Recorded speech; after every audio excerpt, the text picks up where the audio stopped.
Le monde retient actuellement son souffle, témoin d'une dangereuse escalade du conflit au Moyen-Orient, centrée sur 3 nations clés, les États-Unis, Israël et l'Iran.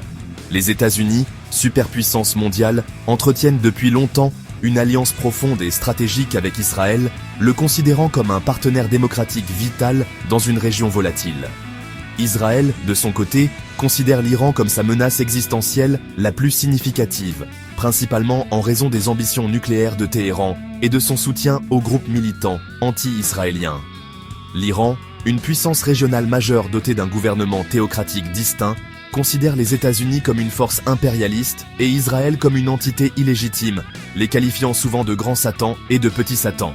Cette relation complexe et hostile constitue le fondement d'un conflit qui couve depuis des décennies, se transformant périodiquement en confrontation directe, mais jamais auparavant avec l'intensité que nous observons aujourd'hui, en ce 22 juin 2025.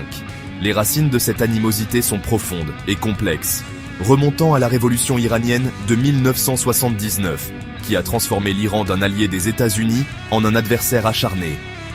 Pendant des décennies, les tensions ont été gérées par une combinaison fragile de diplomatie, de sanctions et d'opérations secrètes. Le principal point de discorde a toujours été le programme nucléaire iranien, alors que Téhéran a toujours insisté sur le fait que son programme était destiné à des fins énergétiques pacifiques. Les États-Unis et Israël sont restés profondément sceptiques, estimant qu'il s'agissait d'une couverture pour le développement d'armes nucléaires. Cette suspicion a alimenté une guerre de l'ombre, faite de sabotage, d'assassinats et de cyberattaques, créant un environnement de profonde méfiance où tout événement pourrait déclencher un conflit beaucoup plus vaste et dévastateur, une réalité qui semble malheureusement s'être concrétisée. La situation est devenue beaucoup plus aiguë ces dernières années. L'échec des efforts diplomatiques, y compris une tentative récente de l'administration du président Trump de négocier des pourparlers par l'intermédiaire de la Turquie, n'a fait qu'accentuer le sentiment de crise imminente. Un ultimatum émis par les États-Unis a expiré sans progrès, poussant la situation au bord du gouffre. En outre, des événements tels que l'attaque du Hamas du 7 octobre 2023, qu'Israël a lié à des commandants iraniens, et les attaques persistantes des rebelles Houthis contre le transport maritime international en mer Rouge, ont été considérés par Washington et Jérusalem comme des provocations directes, orchestrées par Téhéran.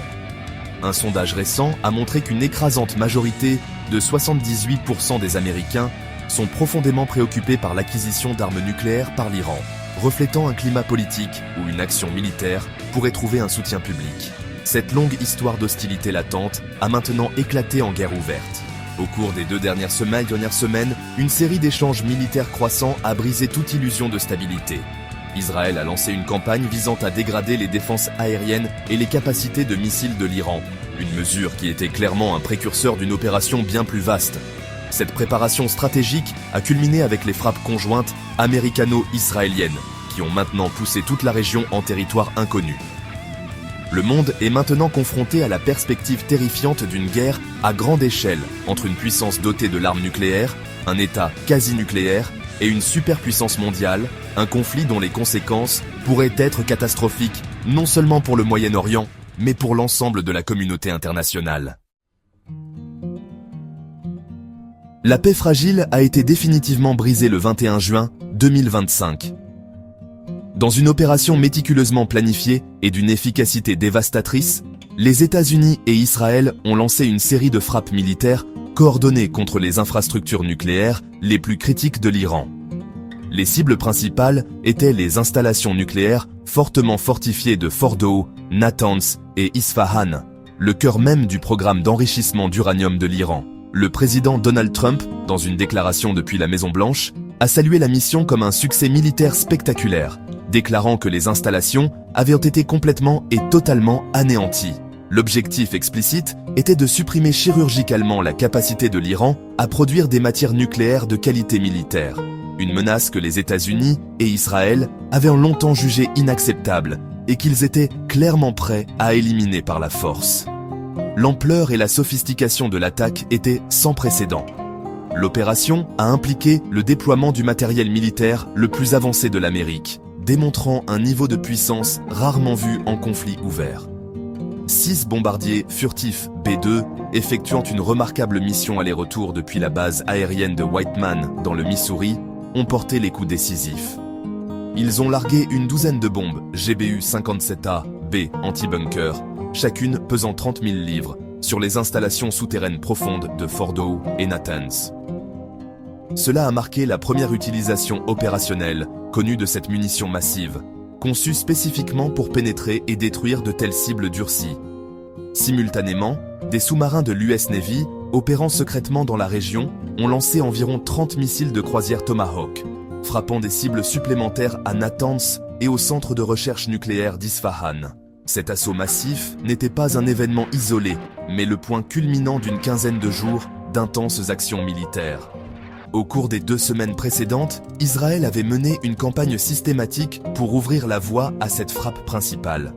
Les forces israéliennes ont réussi à dégrader les systèmes de défense aérienne iraniens, rendant plus difficile pour Téhéran de détecter et d'intercepter les bombardiers et les missiles entrants.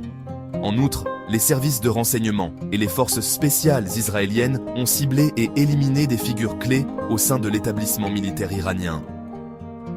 Cela comprenait l'assassinat de Saïd Izadi, un commandant supérieur de la force Quds et le principal agent de liaison avec le Hamas, et de Benham Shahriari, qui était responsable de la supervision des transferts d'armes aux mandataires iraniens, perturbant la structure de commandement à un moment critique. Les conséquences immédiates des frappes ont été un mélange de déclarations officielles et d'évaluations prudentes.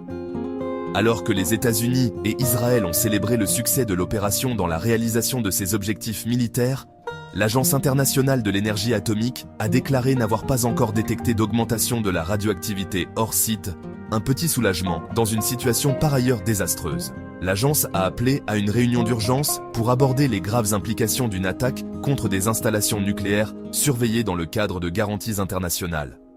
Pour l'Iran, les frappes représentent une profonde humiliation nationale et un défi direct à sa souveraineté et à ses ambitions stratégiques, rendant une réponse énergique non seulement une possibilité, mais une nécessité politique pour la survie du régime. La réponse de Téhéran fut rapide et furieuse, démontrant sa détermination à riposter malgré les dégâts subis. Au matin du 22 juin, quelques heures seulement après les attaques américaines et israéliennes, le corps des gardiens de la révolution islamique d'Iran a déclenché un important barrage de missiles visant le cœur d'Israël.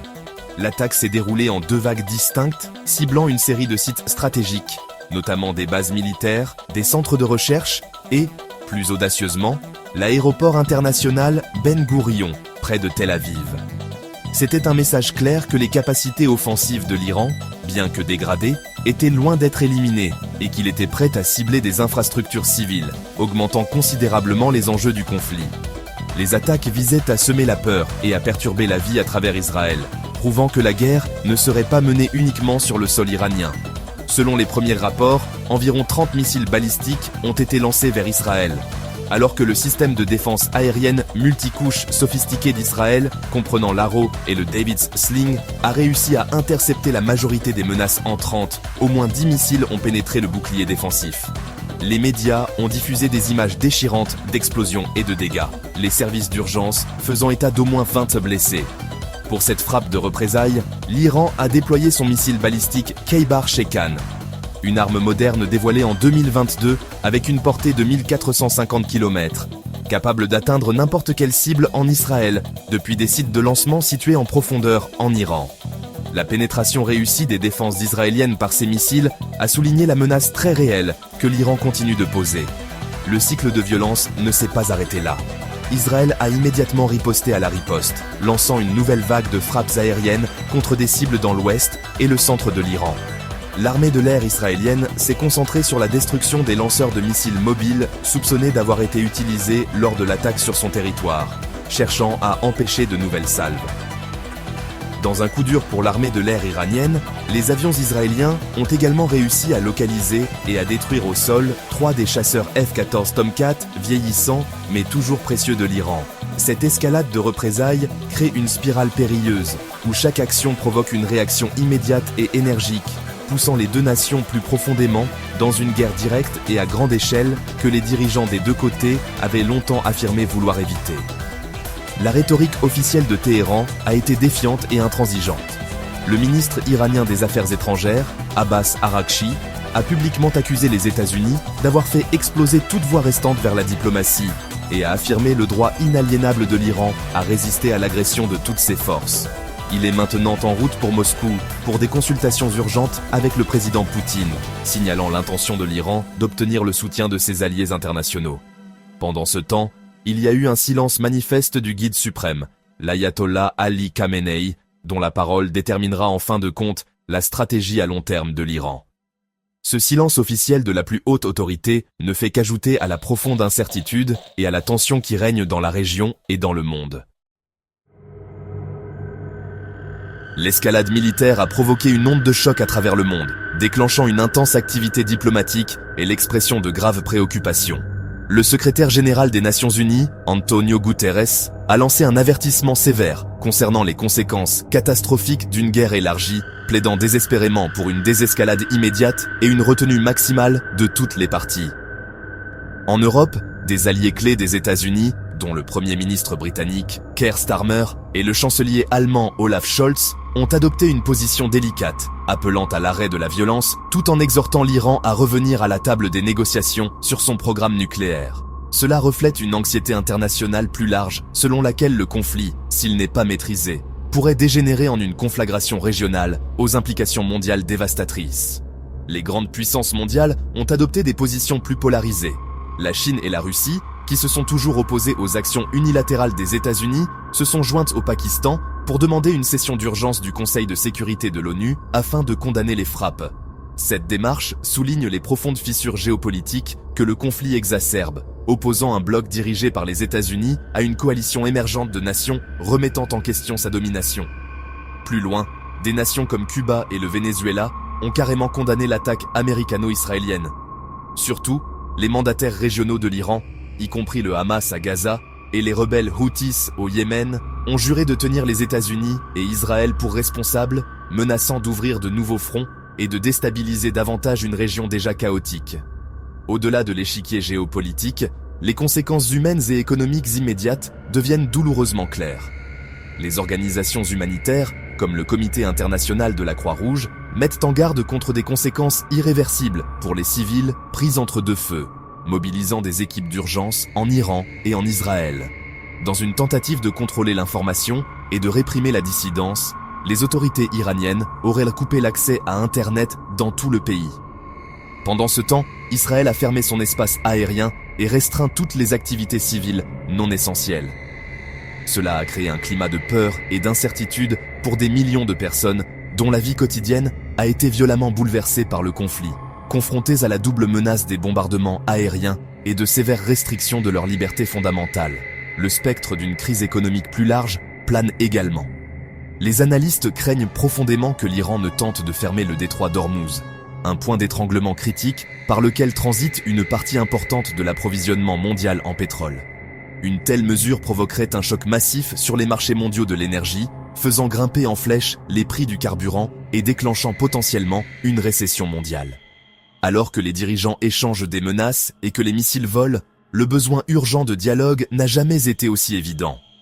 La voie de l'escalade militaire ne mène qu'à plus de destruction, de souffrance et d'instabilité. La communauté internationale doit maintenant s'unir pour ramener toutes les parties du bord du gouffre et défendre la cause de la diplomatie, pour le bien de la stabilité régionale et de la paix mondiale.